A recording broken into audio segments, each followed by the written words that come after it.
प्रधानमंत्री मोदी की आने वाले 20 दिनों में दो बार रूस के राष्ट्रपति व्लादिमीर पुतिन और चीन के राष्ट्रपति शी जिनपिंग से मुलाकात होने वाली है। लेकिन उन मुलाकातों को सफल बनाने और इन मुलाकातों पर सबसे ज्यादा नजर अमेरिका की होगी। इन दो मुलाकातों और इन दोनों इवेंट्स में भारत क्या कुछ बड़े फैसले लेने वाला है और क्या कुछ हासिल करने वाला है, उसे सक्सेसफुल बनाने के लिए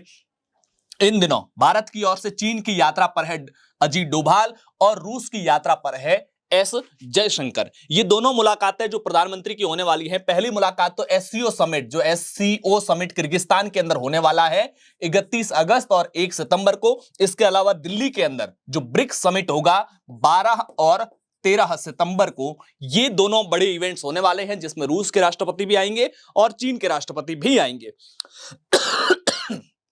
माफी चाहूंगा, थोड़ा स्वास्थ्य ठीक न होने की वजह से बार बार खांसी जरूर हो रही है। ठीक है, इन दोनों इवेंट्स को सक्सेसफुल बनाने के लिए अजीत डोभाल और एस जयशंकर को विशेष मिशन पर भेजा हुआ है। महत्वपूर्ण बात यह है कि जब दुनिया का पावर बैलेंस पूरी तरह से बदल रहा है, पावर बैलेंस कितनी तेजी से बदल रहा है और भारत के लिए इवेंट क्यों महत्वपूर्ण है, क्योंकि दिल्ली में जो ब्रिक्स का समिट होने वाला है, इस बार ब्रिक्स में पाकिस्तान भी एंट्री चाहता है। चाइना उसको पर्दे के पीछे से सपोर्ट कर रहा है, लेकिन भारत पाकिस्तान की इस एंट्री को रोकना चाहता है। भारत किसी भी हाल में नहीं चाहता है कि ब्रिक्स जो आज के लिए अमेरिका और नेटो को बैलेंस करने के लिए ग्रुप के तौर पर उभर रहा है, उसमें भी पाकिस्तान हो। क्योंकि पाकिस्तान एक तरफ अमेरिका के गोद में भी बैठा और अगर इधर ब्रिक्स में आ गया तो पाकिस्तान तो दुनिया के दोनों दड़ों को साध लेगा। इसलिए भारत किसी भी हाल में ब्रिक्स में पाकिस्तान की एंट्री चाहता नहीं है और भारत के पास में वीटो पावर भी है ब्रिक्स के मामले में, वो पाकिस्तान की एंट्री को रोक भी सकता है। और पाकिस्तान ने इन दिनों एक और महत्वपूर्ण अलायंस भी बनाया है।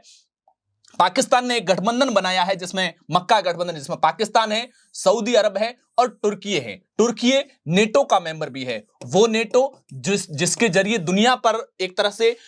मिलिट्री पावर स्टैब्लिश करता है, जिसका नेतृत्व अमेरिका करता है। यानी कि एक तरफ तुर्की अमेरिका के नेतृत्व वाले नेटो गठबंधन में भी है, तो दूसरी तरफ उसने सऊदी अरब पाकिस्तान के साथ मिलकर के गठबंधन किया है और इस गठबंधन में अब बांग्लादेश भी शामिल होना चाहता है और इसे वैश्विक दुनिया में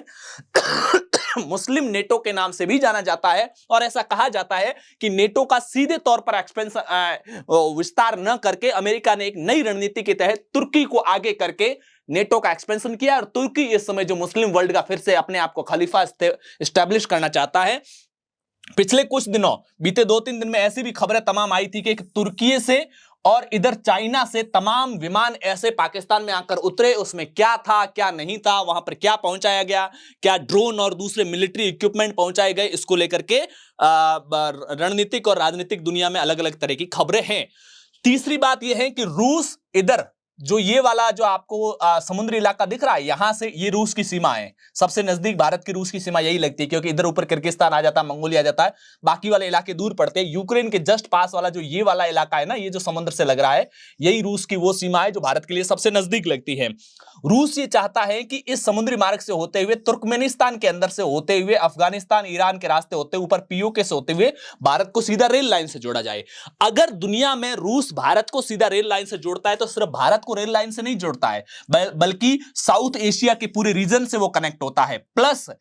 हिंद महासागर से कनेक्ट होता है, जो कई सदियों का रूस का सपना था। किसी भी हाल में रूस अगर हिंद महासागर से कनेक्ट हो पाता तो आज वैश्विक व्यापार में शायद अमेरिका का मुकाबला करने के लिए रूस भी मजबूत होता। लेकिन रूस के साथ दिक्कत यह है कि रूस को हिंद महासागर तक पहुंचने के लिए बहुत लंबा रूट तय करके यहां तक पहुंचना पड़ता है, या इधर से भी बहुत लंबा रूट तय करके पहुंचना पड़ता है। अगर यह सीधा व्यापारिक रूट खुल जाता है तो एक तरह से अमेरिका की दुनिया की डोमिनेंस को सबसे बड़ी चुनौती होगी,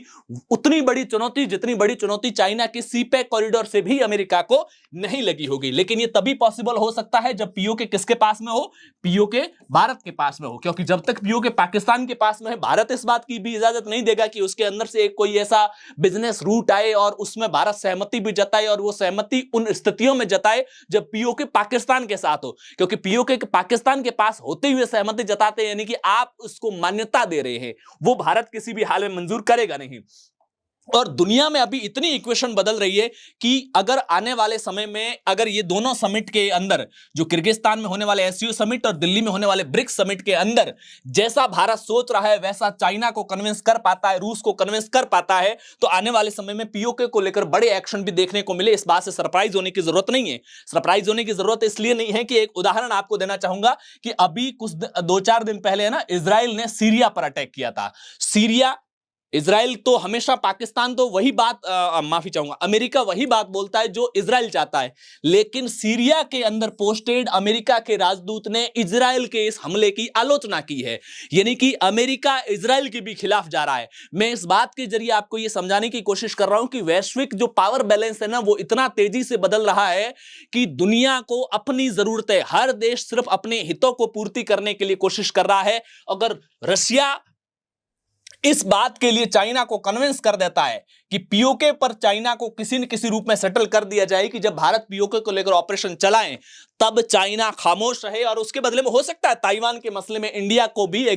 पर्दे के पीछे से डील हो कि भाई ताइवान के मसले में हम आपके साथ देंगे, पीओके के मसले में आप हमारा साथ देंगे। और अगर पीओके इंडिया के पास आ जाता और पीओके के जरिए ये चाइना रशिया तक हम रेल लाइन से भारत अगर जुड़ जाता है, तो ये विश्व के व्यापारिक दुनिया में और 21वीं सदी की आर्थिक डोमिनेंस के मामले में अमेरिका के लिए सबसे बड़ा चैलेंज होगा। एक ये रेल रूट और दूसरा ब्रिक्स करेंसी अगर आ जाती है, जो अमेरिका केंद्रित डॉलर को चुनौती देने के लिए एक महत्वपूर्ण विकल्प हो सकता है। और इन सारी चीजों को लेकर के अजीत डोभाल को बार बार चाइना भेजा जा रहा है। अभी गर्मियों के समय में चाइना के विदेश मंत्री भारत आए थे, उसके बाद में अजीत डोभाल एक बार पहले भी चाइना गए थे, अभी एक बार फिर से चाइना गए। और अजीत डोभाल और एस जयशंकर जब विदेश यात्रा पर जाते हैं तो भारत के ये वो डिप्लोमेट्स कह सकते हो आप या पॉलिटिकल नेतृत्व के तौर पर भी कह सकते हो, लेकिन ये दोनों अपने साथ में पावर कैरी ऑन करते हैं। ये दोनों जब जाते हैं तो ये माना जाता है कि ये एक डिसीजन मेकिंग कंडीशन में होते हैं, लिहाजा उस देश की सुप्रीम अथॉरिटी के साथ में भी नेगोशिएशन कर सकते हैं और प्रधानमंत्री के बिहाफ पर ही अपना मैसेज वहां पर डिलीवर कर सकते हैं। तो जाहिर सी बात है, भारत के लिए किर्गिस्तान एक तरह का ग्राउंड होगा और उसके बाद में ब्रिक्स समिट को सक्सेस करना, ब्रिक्स में क्या महत्वपूर्ण फैसले होते हैं, पाकिस्तान की एंट्री को ब्लॉकेट रखना, ब्रिक्स करेंसी या अमेरिका की डोमिनेंस को काउंटर करने के लिए, क्योंकि अमेरिका एक के बाद एक ऐसे फैसले लेते जा रहा है जो भारत ने पिछले 2-3 साल से जो टॉलरेट किया है, उसे लगा कि अमेरिका शायद शायद शायद शायद चीजें बदलेगी, लेकिन अमेरिका की तरफ से कोई बदल नहीं रही है। क्योंकि अमेरिका में 2 पावर सेंटर होते हैं, वहां का राष्ट्रपति जो चाहता है भारत के साथ बिजनेस किया जाए, लेकिन वहां का एक डीप स्टेट है जो नहीं चाहता है कि भारत को किसी भी रूप में राइज करने दिया जाए। वो हर हाल में भारत की बढ़त को, भारत की तरक्की को रोकना चाहता है। अजीत डोभाल और जो एस जयशंकर की ये दोनों देशों की यात्राएं हैं, और अगर ऐसा इक्वेशन बनता है जिसमें रशिया, चाइना और इंडिया एक साथ आते हैं अमेरिका के मामले में, बाकी अपने पर्सनल इश्यूज तो फिर भी बने रहेंगे, लेकिन इस एक पॉइंट पर अगर एक हो जाते हैं और उस माइंडसेट के साथ में ब्रिक्स की समिट होती है, तो यकीन मानिए 2026 और ब्रिक्स इवेंट वैश्विक परिदृश्य को बदलने वाले, बेहद महत्वपूर्ण होने वाले हैं और उसकी कहानी भारत की दिल्ली से लिखी जाएगी।